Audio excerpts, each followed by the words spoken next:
Hello, it is May 11th, 2020, and today I was reading in the book of Genesis and wanted to share a thought or two with you today.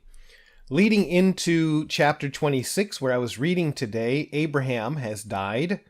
Isaac is now married to Rebekah, his wife, and they have two children, Esau and Jacob. Isaac is living in the land that Abraham had been promised by God, and now Isaac was the beneficiary of the promise of Abraham known as the Abrahamic covenant. The covenant or promise that God made with Abraham concerning the land of Israel, also known as the land of Canaan, and the coming Messiah that would one day come. So here we pick up in Genesis chapter 26, the story of Isaac, and found in verse number 6, the Bible says, "And Isaac dwelt in Gerar, and the men of the place asked him of his wife, and he said, She is my sister. For he feared to say, She is my wife, lest, said he, the men of the place should kill me for Rebekah, because she was fair to look upon." Now that's an interesting thought here. Abraham had done the same thing. When Abraham was sojourning, when he went down to Egypt, he told Pharaoh and the men of Egypt that Sarah was his sister and not his wife, and got himself into a little bit of trouble doing that. And then when Abraham sojourned in Gerar and Abimelech was the king of that land, he told Abimelech and the men there the same thing. And again, got himself into trouble, telling the folks that she was his wife, his sister rather than his wife, for fear that if he had said she was his wife, they would come and murder him and take her away from him. Now, I'm not sure how telling other people that he was a sister was going to protect her. It almost seemed like it was only to protect him, and Isaac was doing the same thing.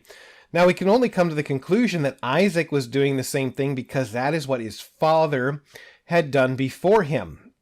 It's very important to note that our children often walk in the same ways in which we do, which includes our strengths and our weaknesses.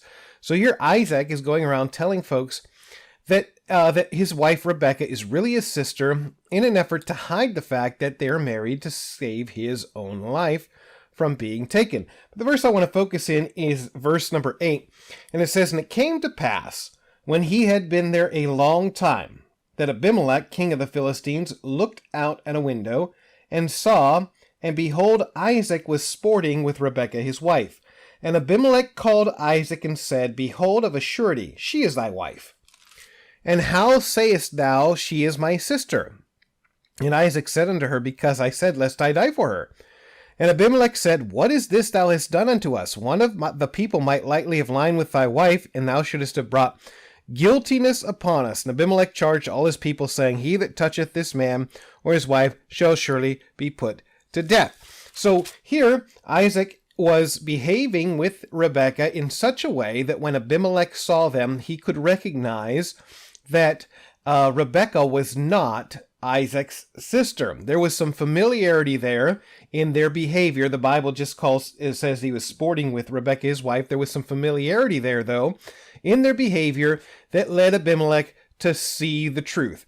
Now, what I got out of this today was what it said in verse number 8. "It came to pass when he had been there a long time."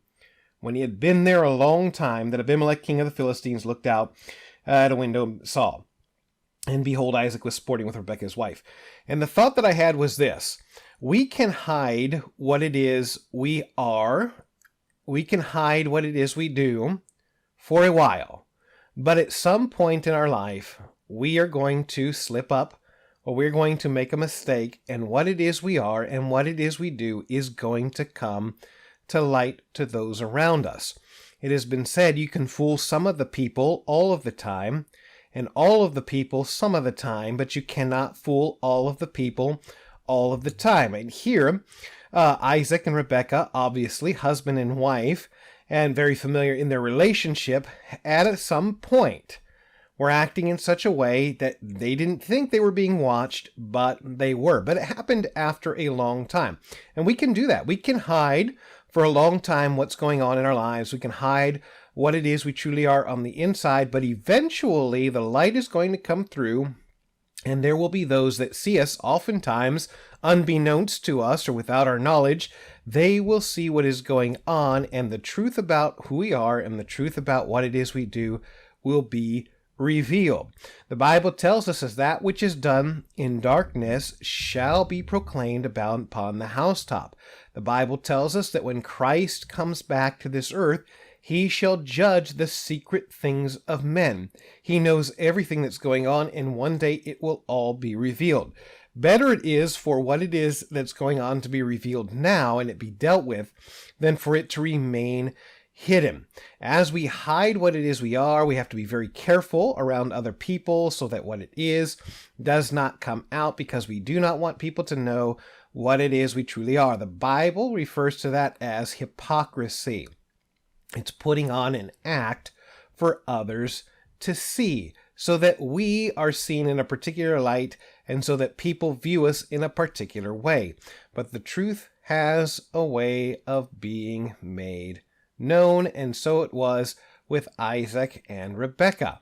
They could only hide their relationship so long before their familiarity with one another came out at a time when they did not realize they were being watched, and the truth was known, and the truth about us shall be known as well.